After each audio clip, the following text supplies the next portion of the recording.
నిజంగా ఆయన జంతర్ మంత్రులు అన్ని మాట్లాడుతూ ఉంటే నేను ఈ రోజున ప్రధానమంత్రి గారికి ఒకటే ఇస్తున్నాను, మిమ్మల్ని కొట్టే నాయకుడు లేడు ఈ భారతదేశంలో. రాబోడు పిల్లల్ని సరైన దారిలో పెట్టడం, సరైన సంస్కారాలు నేర్పించడం చాలా చాలా అవసరం. ఈరోజు పొద్దున్న ప్రధానమంత్రి గారి స్టేట్మెంట్ చూశాను. ఆయన తిట్టిన ఎన్ని దూషించారో వారిని కూడా పెద్ద మనసుతోటి క్షమించారు ఆయన. అలాంటి ప్రధానమంత్రి గారికి మీ ಪಾದಾలకు నేను ನಮಸ್ಕಾರ తెలియజేస్తున్నాను. ಭೋಗಪುರಂ ವಿಮಾನ ನಿಲ್ದಾಣ ಉದ್ಘಾಟನೆಯಲ್ಲಿ ಪವನ್ ಕಲ್ಯಾಣ್ ಅವರು ಭಾವನಾತ್ಮಕವಾಗಿ ಭಾಷಣ ಮಾಡಿದ್ದಾರೆ. ದೇಶವನ್ನ ಅಭಿವೃದ್ಧಿ ಹೊಂದಿದ ಭಾರತದತ್ತ ಕೊಂಡೊಯ್ತಾ ಇರೋ ಮಹಾನ್ ವ್ಯಕ್ತಿ ಪ್ರಧಾನಿ ನರೇಂದ್ರ ಮೋದಿ ಅಂತ ಉಪಮುಖ್ಯಮಂತ್ರಿ ಪವನ್ ಕಲ್ಯಾಣ್ ಹೊಗಳಿದ್ರು. ದೇಶವನ್ನ ಅಭಿವೃದ್ಧಿಯ ಹಾದಿಯಲ್ಲಿ ಮುನ್ನಡೆಸೋದು ಎಷ್ಟು ಕಷ್ಟ ಅಂತ ಜನರು ಯೋಚನೆ ಮಾಡಬೇಕು ಅಂತ ಅವರು ಬಯಸಿದ್ರು. ನಮ್ಮ ದೇಶಕ್ಕಾಗಿ ಶ್ರಮಿಸ್ತಾ ಇರೋ ಪ್ರಧಾನಿ ಅವರು ಅನೇಕ ಅವಮಾನಗಳನ್ನು ಎದುರಿಸಿದ್ದಾರೆ. ಇತ್ತೀಚೆಗೆ ದೆಹಲಿಯ ಜಂತರ್ ಮಂತರ್ನಲ್ಲಿ ಕೆಲವರು ಮೋದಿಯನ್ನ ಟೀಕೆ ಮಾಡಿದ್ದಕ್ಕೆ ತುಂಬಾ ನೋವಾಗಿದೆ. ಪ್ರಧಾನಿಯನ್ನ ಆ ಥರ ಕರೀತಾರಾ? ನಿಜಕ್ಕೂ ನನ್ನ ಹೃದಯ ಕಲಕಿದೆ, ಹಾಗೆ ಕಣ್ಣಲ್ಲಿ ನೀರು ಬಂತು ಅಂತ ಹೇಳಿದಾಗ ಭಾವುಕರಾಗಿ ಕಾಣಿಸ್ಕೊಂಡ್ರು. ಭೋಗಪುರಂ ಅಂತಾರಾಷ್ಟ್ರೀಯ ವಿಮಾನ ನಿಲ್ದಾಣದ ಉದ್ಘಾಟನೆಗಾಗಿ ನಡೆದ ಸಾರ್ವಜನಿಕ ಸಭೆಯಲ್ಲಿ ಆಂಧ್ರಪ್ರದೇಶದ ಉಪಮುಖ್ಯಮಂತ್ರಿ ಪವನ್ ಕಲ್ಯಾಣ್ ಪ್ರಧಾನಿ ಮೋದಿಯವರನ್ನ ಹೊಗಳ್ತಾ ಜೊತೆಗೆ ಇತ್ತೀಚೆಗೆ ಆದಂತ ವಿಚಾರವನ್ನ ಪ್ರಸ್ತಾಪ ಮಾಡಿ ನೊಂದುಕೊಂಡಿದ್ದು ಹೀಗೆ. పండ్లున్న చెట్టుకి రాళ్ళేస్తారంట. కష్టపడే కుటుంబ సభ్యుడు, తండ్రి కావచ్చు, పెద్ద కొడుకు కావచ్చు, అందరూ అతని మీద పడతారు. నువ్వు ఎక్కువ కష్టపడు, ఎక్కువ తిట్లు తింటావు. అలాంటిది మనం ఎలాంటి పరిస్థితుల నుంచి వచ్చాం? భారతదేశం ఒక పరిస్థితిలో బంగారాన్ని కూడా తాకట్టు పెట్టుకునే పరిస్థితి వచ్చింది. అలాంటి పరిస్థితుల నుంచి దశాబ్దం పైనుంచి మూడోసారి ప్రధానమంత్రిగా ఆయన ఈ రోజున మన దేశాన్ని నడిపిస్తూ ఉన్నారు. అలాంటి ప్రధానమంత్రిని చాలామంది ఆయన మీద మాట్లాడుతూ ఉంటే, ఆయన్ని అనకూడని మాట్లాడుతూ ఉంటే నా గుండె కదిలించేసింది, నా కన్నీళ్ళు వచ్చినాయి, బాధ వచ్చింది. దేశం కోసం కష్టపడే వారికి ఇవా చివరికి మనం ఇచ్చేదేం? కొత్త తరానికి ఏం తెలుసు? ఆయన పడ్డ కష్టం. ఒక్క రోజు కూడా సెలవు తీసుకోలేదు మన ప్రధానమంత్రి గారు. ఈరోజు పెట్టుబడులు వస్తున్నాయి మనకి, ఒక్కరోజు కూడా సెలవు తీసుకోలేదు. శత్రు దేశాలు, మన అభివృద్ధికి ఈర్ష్యపడే పశ్చిమ దేశాలు, వీటన్నిటినీ తట్టుకొని ఒకవైపు విదేశాల్లో ఉండే శత్రువులతో పోరాడాలి, దేశాన్ని అభివృద్ధి పదంలో తీసుకెళ్దామంటే అంతర్గత శత్రువులతో పోరాడాలి. అలాంటి వ్యక్తికి మనం ఇవ్వగలిగేది కేవలం మేమున్నాం మీ వెంట, మీ మీద మాట పడితే అది మా మీద పడ్డట్టే, అదే మన వారికి ఇవ్వాల్సింది. నిజంగా ఆయన జంతర్ మంత్రులు అన్ని మాట్లాడుతూ ఉంటే నేను ఈ రోజున ప్రధానమంత్రి గారికి ఒకటే ఇస్తున్నాను, మిమ్మల్ని కొట్టే నాయకుడు లేడు ఈ భారతదేశంలో. రాబోడు. కానీ మీరు పడ్డ శ్రమ, మీరు పడ్డ కష్టం ఎవరు తీసుకోలేరు. ఎన్ని బాధలు పడ్డా, ఎన్ని దెబ్బలు తిన్నా ఈరోజు మనం గర్వంగా చెప్పుకుంటున్నాం.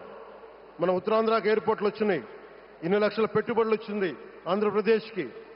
కానీ ఇవన్నీ తట్టుకొని చెయ్యాలి అంటే 144 కోట్ల తాలూకు ప్రజల ఆకాంక్షల్ని ఎంతోమంది వెనక్కి లాగుతున్నా, ఒకళ్ళు ముందుకు తీసుకెళ్లాలంటే ఎంతమంది తిడుతున్నా, విమర్శిస్తున్నా తీసుకెళ్తున్నారంటే ఒకే ఒక్క నాయకుడు ప్రధానమంత్రి శ్రీ నరేంద్ర మోదీ గారు. నేను ఎందుకు తపన పడ్డాను, నేను అలయన్స్ కోసం ఎందుకు తపన పడ్డాను, మీ నాయకత్వం మాకు కావాలి ఎందుకు తపన పడ్డానంటే, ఈరోజు ఎయిర్పోర్ట్ ఆపేశారు. ఒక చిన్నపాటి ఎర్ర బస్సు కూడా రాని చోట ఎయిర్పోర్ట్ అవసరం లేదన్న వ్యక్తులకి సమాధానం ఇదే. ఇన్ని వేల మందికి ఇన్ని వేల కోట్ల పెట్టుబడి వచ్చింది అంటే ఆశీస్సులు కావాలంటే దేశం కోసం నిలబడే నాయకుడికి మన అండగా ఉంటే ఏం జరుగుద్దంటానికే ఈ భోగాపురం ఎయిర్పోర్ట్ ఈరోజు ప్రారంభోత్సవం నిలువెత్తు నిదర్శనం. ముఖ్యంగా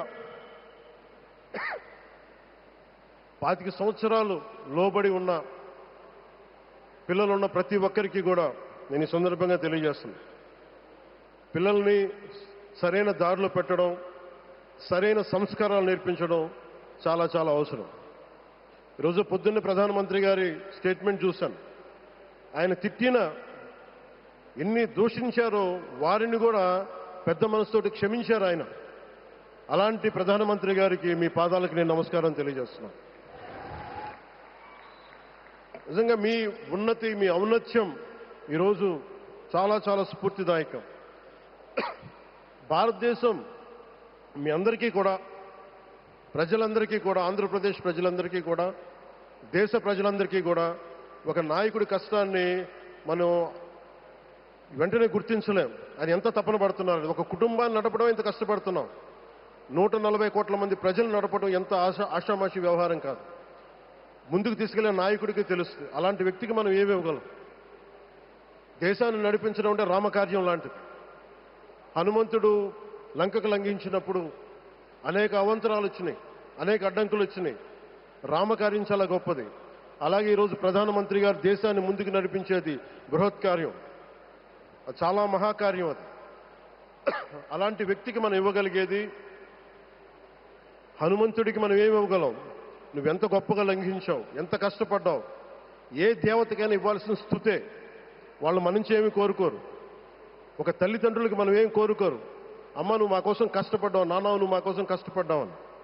అలాగే ఈ దేశ ప్రధానికి, సెలవు తీసుకోకుండా పనిచేస్తున్న ఈ దేశ ప్రధానికి మనం ఇవ్వగలిగేది, మీరు మా కోసం ఎంత కష్టపడ్డారు, మీరు మా కోసం నిరంతరం ఎంత శ్రమ తీసుకున్నారని చెప్పడమే మనందరి కర్తవ్యం. అలాంటి గౌరవ ప్రధానమంత్రి గారికి మనస్ఫూర్తిగా మీరు అనుకున్నంత కాలం అధికారం మీరు వద్దంటే వదలాలి, కానీ అధికారం మీ చేతుల్లోనే ఉంటుంది. దానికి మేమందరం నిరంతరం కృషి చేస్తామని తెలియజేసుకుంటూ, భారతమాత ముద్దుబిడ్డ మన ప్రధానమంత్రి నరేంద్ర మోదీ గారికి ధన్యవాదాలు తెలుపుకుంటూ, ఒక్కసారి ఆయనకి ఇవ్వగలిగేది భారత్ మాతకి జేజేలు చెప్పుకుంటూ సెలవు తీసుకున్నాను. భారత్ మాతాకి. గౌరవ ప్రధానమంత్రి గారికి మరోమారు ధన్యవాదాలు తెలుపుకుంటూ, మీ ఆశీస్సులు మా అందరికీ కావాలి, రాష్ట్రానికి కావాలని తెలియజేసుకుని సెలవు తీసుకున్నాను. ಜೈ ಭಾರತ್ ಅಂಡ್ ಜೈ ಹಿಂದ್. ಕಷ್ಟಪಟ್ಟು ದುಡಿದ ವ್ಯಕ್ತಿಗೆ ದೇಶ ಏನ್ ಕೊಡಬಹುದು ಅಂತ ಪ್ರಶ್ನೆ ಮಾಡಿದ್ರು. ಹೊಸ ಪೀಳಿಗೆಗೆ ಅವರ ಬಗ್ಗೆ ಏನ್ ಗೊತ್ತು? ಮೋದಿ ಒಂದು ದಿನ ಕೂಡ ರಜೆ ತೆಗೆದುಕೊಳ್ಳದೆ ಕಷ್ಟಪಟ್ಟು ಕೆಲಸ ಮಾಡ್ತಿದ್ದಾರೆ. ಒಂದ್ ಕಡೆ ಅವರು ಶತ್ರು ದೇಶಗಳ ವಿರುದ್ಧ ಹೋರಾಡಬೇಕಾಗತ್ತೆ, ಇನ್ನೊಂದ್ ಕಡೆ ಆಂತರಿಕ ಶತ್ರುಗಳ ವಿರುದ್ಧ ಕೂಡ ಹೋರಾಡ್ತಾ ಇದ್ದಾರೆ. ಇಂದಿನ ಯುವಕರಿಗೆ ಸರಿಯಾದ ನಡವಳಿಕೆಯನ್ನ ಕಲಿಸೋದಕ್ಕೆ ಅವರು ಪೋಷಕರಿಗೂ ಸಲಹೆ ಕೊಟ್ಟಿದ್ದಾರೆ. ಪ್ರಧಾನಿ ಮೋದಿ ಎಷ್ಟೇ ನೋವು ಅನುಭವಿಸಿದ್ರೂ ಅವರನ್ನ ಹೇಗೆ ಹಿಂದಕ್ಕೆ ಎಳೀತಾ ಇದ್ರು, ಅವರು ಹೆದರೋದಿಲ್ಲ ಅಂತಾನು ಹೇಳಿದ್ರು. ಫಲ ಕೊಡೋ ಮರಕ್ಕೆ ಕಲ್ಲುಗಳು ಸಹಜ ಅಂತಾನೂ ಹೇಳಿದ್ರು. ಆದರೆ ಅವರನ್ನ ಅವಮಾನಿಸಿದವರನ್ನ ಕೂಡ ಕ್ಷಮಿಸೋ ಮಹಾನ್ ಗುಣ ಅವರಲ್ಲಿದೆ. ಅಂತಹ ಪ್ರಧಾನಿಯನ್ನ ಪಡೆದಿರೋದು ಎಲ್ಲರಿಗೂ ಅದೃಷ್ಟ ಅಂತ ಹೇಳಿದ್ರು. ಸ್ವತಃ ನರೇಂದ್ರ ಮೋದಿಯವರು ಅಧಿಕಾರವನ್ನ ಬಯಸದಿದ್ದರೆ ಅವರು ಹೋರಾಡಬೇಕು. ಅಲ್ಲಿ ತನಕ ದೇಶದ ನಿಯಂತ್ರಣ ಅವರ ಕೈಯಲ್ಲಿ ಉಳಿಯೋ ಹಾಗೆ ನೋಡ್ಕೊಳ್ಳೋದಕ್ಕೆ ನಾವೆಲ್ಲರೂ ಶ್ರಮಿಸ್ತೀವಿ ಅನ್ನೋ ಮಾತನ್ನ ಪವನ್ ಕಲ್ಯಾಣ್ ಹೇಳಿದ್ದಾರೆ. ಹಾಗೆ ಪ್ರಧಾನಿ ಮೋದಿಗಿಂತ ಉತ್ತಮ ನಾಯಕ ಬೇರ್ಯಾರೂ ಇಲ್ಲ ಅನ್ನೋ ಮಾತನ್ನು ಕೂಡ ಹೇಳಿದ್ದಾರೆ.